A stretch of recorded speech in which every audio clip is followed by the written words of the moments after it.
ونيسرك لليسرى فذكر إن نفعت الذكرى سيذكر من يخشى ويتجنبها الأشقى الذي يصلى النار الكبرى ثم لا يموت فيها ولا يحيا قد أفلح من تزكى وذكر اسم ربه فصلى بل تؤثرون الحياة الدنيا والآخرة خير وأبقى إن هذا لفي الصحف الأولى صحف إبراهيم وموسى. سورۃ الاعلیٰ مکی صورت ہے، 19 آیات اور ایک رکوع پر یہ صورت مشتمل ہے۔ پہلی آیت میں لفظ اعلیٰ آیا، اسی مناسبت سے پوری صورت کا نام ہی سورہ اعلیٰ رکھا گیا۔ نبی اکرم صلی اللہ علیہ وسلم کو حکم دیا گیا کہ اپنے رب کے نام کی پاکی بیان کرو جو بہت بلند و بالا ہے۔ جب یہ آیت نازل ہوئی تو رحمت دو عالم صلی اللہ علیہ وسلم نے صحابہ سے فرمایا اجعلوها فی سجودکم، اس سجدے میں اس کو رکھو، یعنی سجدے میں جب جاتے ہو تو اپنے رب کی پاکی کو بیان کرو، سبحان ربی الاعلی۔ قرآن کریم کی دوسری آیت فسبح باسم ربک العظیم، جب یہ آیت نازل ہوئی تو رحمت دو عالم صلی اللہ علیہ وسلم نے صحابہ سے فرمایا کہ اس کو رکوع میں رکھو۔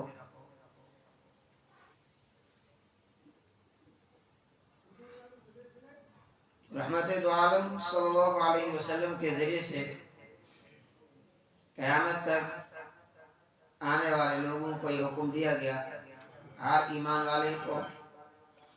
کہ اپنے رب کی پاکی بیان کرو، اس کا نام لو، چونکہ اللہ تعالیٰ کی ذات ہمارے تصور سے وراء الورا ہے۔ اس کی ذات کے ساتھ ہمارا ذہنی اور جو قلبی تعلق صرف اور صرف اس کے ناموں کے حوالے سے ہے۔ اسی لیے قرآن کریم میں ایک اور جگہ فرمایا گیا، حکم دیا گیا وَلِلَّهِ الْأَسْمَاءُ الْحُسْنَى فَادْعُوهُ بِهَا، کہ تمام کے تمام اچھے نام اللہ ہی کے ہیں تو پکارو اس سے، اس کے اچھے ناموں سے۔ تو ہر ایمان والے کو چاہیے کہ اللہ کا ذکر کرنا چاہیے، اس کی تسبیح و تحمید، اس کی تعریف کرے، اس کی پاکی کو بیان کرے۔ تو جب اس کی پاکی بیان کرنی، اس کی تعریف کرنی ہے تو ظاہر ہے کہ اس کے اسماء کے حوالے سے ہی آدمی کر سکتا ہے۔ اور پھر اگلی آیات میں اللہ تبارک و تعالیٰ نے اپنی قدرت کو بیان کیا انسان کی تخلیق کے حوالے سے، الذی خلق فسوی، جس نے ہر چیز کو پیدا کیا، فسوی، پھر ٹھیک کیا، یعنی پھر تناسب کو قائم کیا، والذی قدر فہدی، اس میں بھی اللہ رب العالمین نے اپنی قدرت کو بیان کیا، والذی قدر، جس نے ہر چیز کا اندازہ مقرر کیا، فہدی، اور پھر ہدایت عطا فرمائی۔ چار لفظ یہاں پر تخلیق کے حوالے سے لائے۔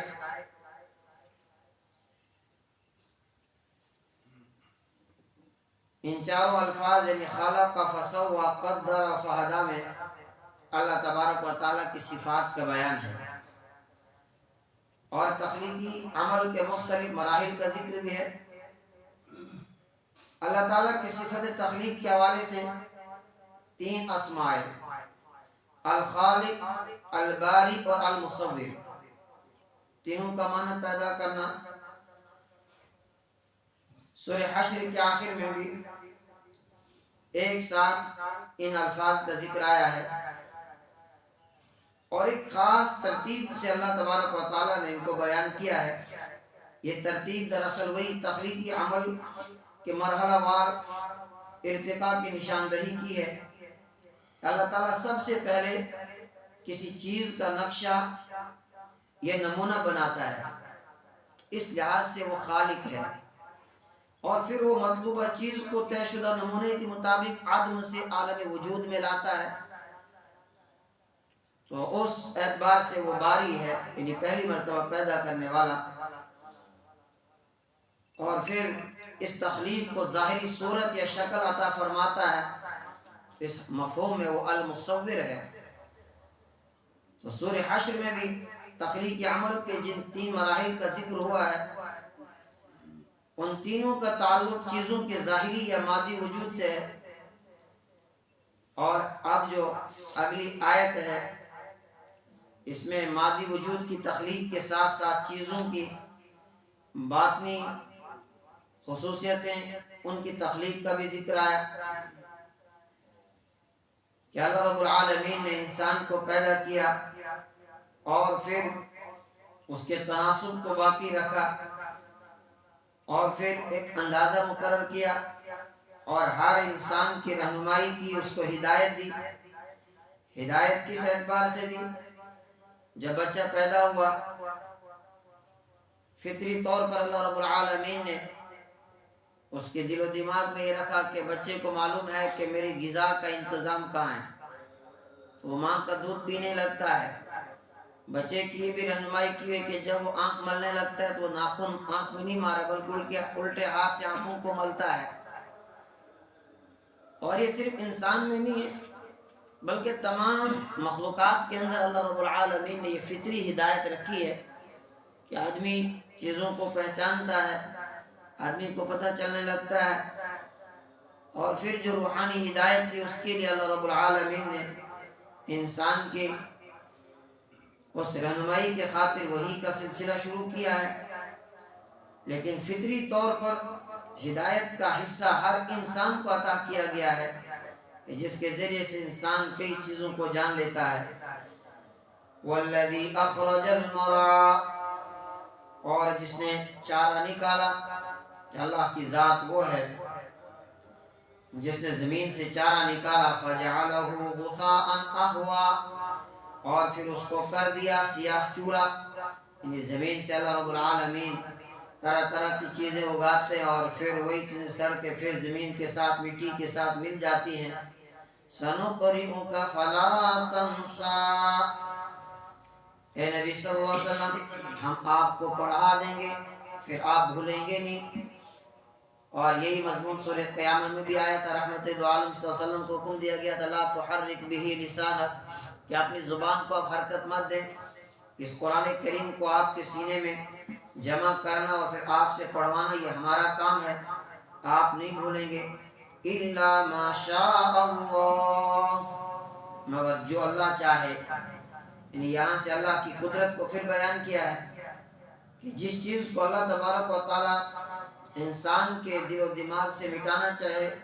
آدمی کتنی ہی کوشش کرے اس کو یاد رکھنے کی، نہیں رکھ سکتا ہے۔ جس چیز کو اللہ یاد رکھوانا چاہے وہ چیز یاد رہ سکتی ہے، جس کو وہ نہ چاہے انسان لاکھ کوشش کرے آدمی اس چیز کو یاد نہیں رکھ سکتا ہے۔ انہو یعلم الجہر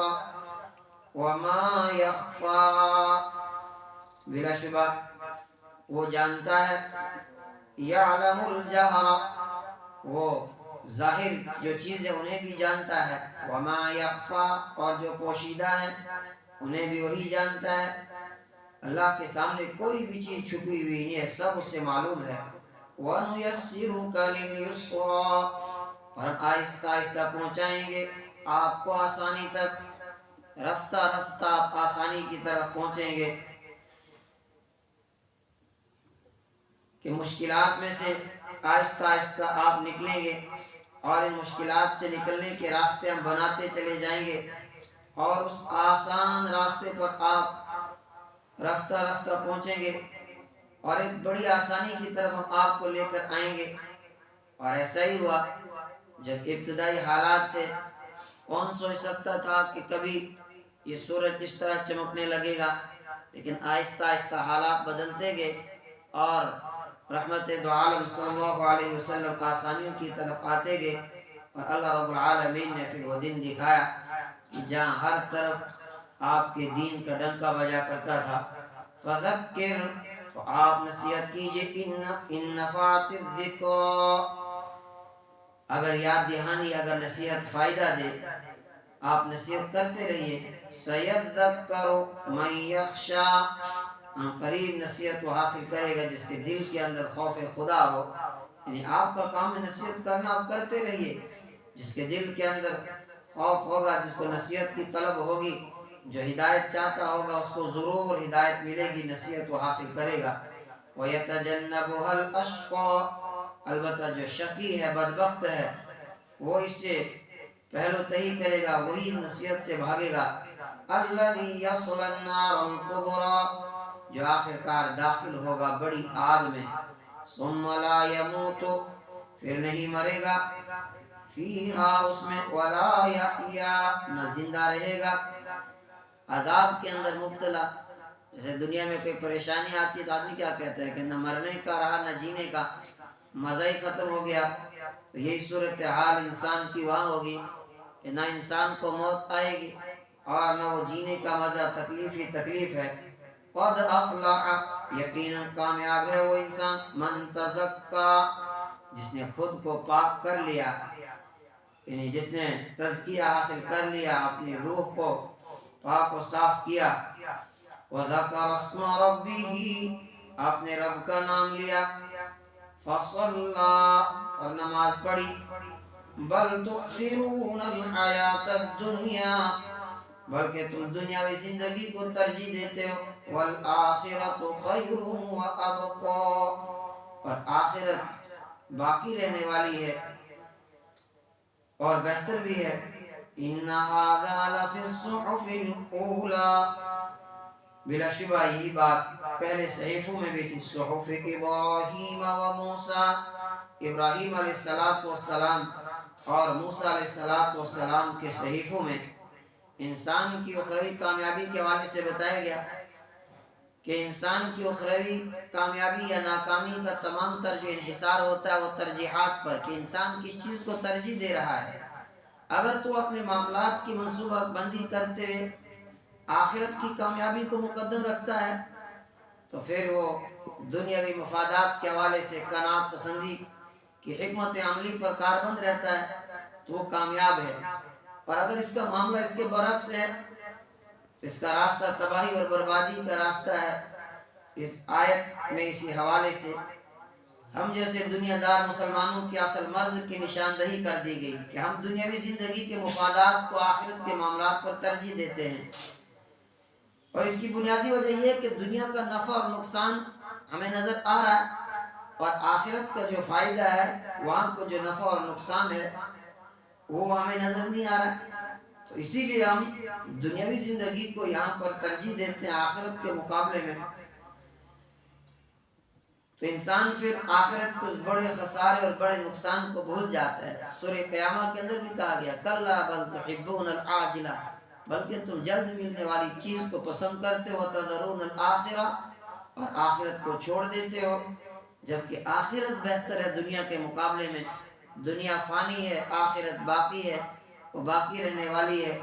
تو انسان نادان ہے کہ جو چند سالہ زندگی کی خاطر اپنی ہمیشہ کہ آخرت کو بھول جاتا ہے اور اس کو تباہ و برباد کر جاتا ہے۔ اللہ تعالی ہم سب کو قرآن کریم صحیح سمجھتا ہے۔